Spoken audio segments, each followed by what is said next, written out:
My twin sister stole my identity, my fiancé, and my life. 5 years later, she invited me to her mansion without knowing who I had become. The day my twin sister stole my identity, she didn't wear a mask. She wore my face. Growing up, Olivia and I looked identical. Same eyes, same smile, same voice. People mixed us up constantly. We hated it. Or at least, I thought we both did. As adults, our lives went in different directions. I became an architect. Olivia chased luxury. She always wanted shortcuts. I believed in earning things. She believed in taking them. When I got engaged to Ethan, she smiled. She hugged me. She even helped me choose my wedding dress. 3 months before the wedding, my company sent me overseas for a 6-week project. It was supposed to be the biggest opportunity of my career. Instead, it became the worst mistake of my life. Halfway through the project, my passport suddenly stopped working. My bank accounts were frozen. My credit cards were canceled. Someone had emptied my savings. When I contacted my bank, they told me I had personally authorized every transaction. Impossible. Then I received another phone call. My employer had terminated me. Apparently I had resigned. Again, using my own signature, I flew home immediately. Nothing prepared me for what I found. My apartment was empty. My fiancé was gone. And everyone I knew believed I had abandoned them, because someone pretending to be me had told them exactly that. Then I saw the engagement photos. Ethan standing beside. My twin sister, wearing my engagement ring. My wedding venue, my dream dress, everything. She had become me, and nobody questioned it. Not even the man who claimed to love me. When I confronted Ethan, he looked confused, then embarrassed, then guilty. He admitted something that destroyed me. I honestly thought you changed. He couldn't even tell the difference. That was the day I walked away. No explanations. No revenge. Nothing. I started over in another city, changed my hairstyle, focused only on work. Over the next 5 years, I quietly built my own architecture firm. It became one of the fastest growing companies in the country. Magazines started writing about me, but I never used my full name. I stayed invisible. Then one afternoon, my assistant walked into my office.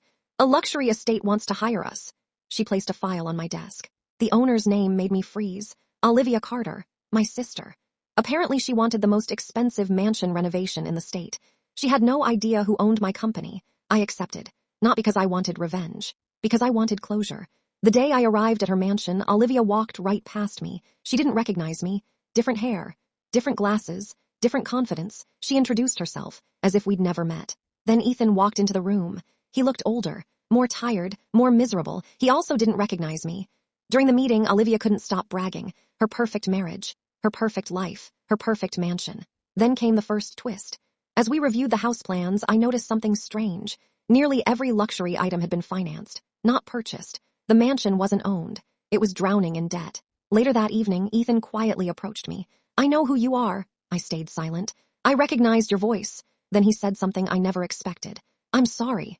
Apparently he had discovered the truth 3 years earlier. Olivia eventually admitted everything during an argument. The forged signatures, the fake resignation, the stolen identity, everything. He wanted to leave. She threatened to destroy him financially. So he stayed, not out of love, out of fear. Then came the second twist. A week later, investigators contacted me. Someone had anonymously submitted evidence proving Olivia committed identity fraud years earlier. Bank records, emails, fake documents. Enough evidence to reopen the case. I genuinely had no idea who submitted it until Ethan admitted it. "I should have protected you." I finally did. Within months, Olivia was arrested, not because I wanted revenge. Because actions have consequences. She lost everything. The mansion, the money, the reputation. Everything she'd stolen eventually disappeared. The biggest surprise came a year later. Not from Ethan. I never went back to him. Instead, while overseeing another project, I met Daniel, a widowed engineer. Kind. Funny. The kind of man who asked questions instead of making assumptions.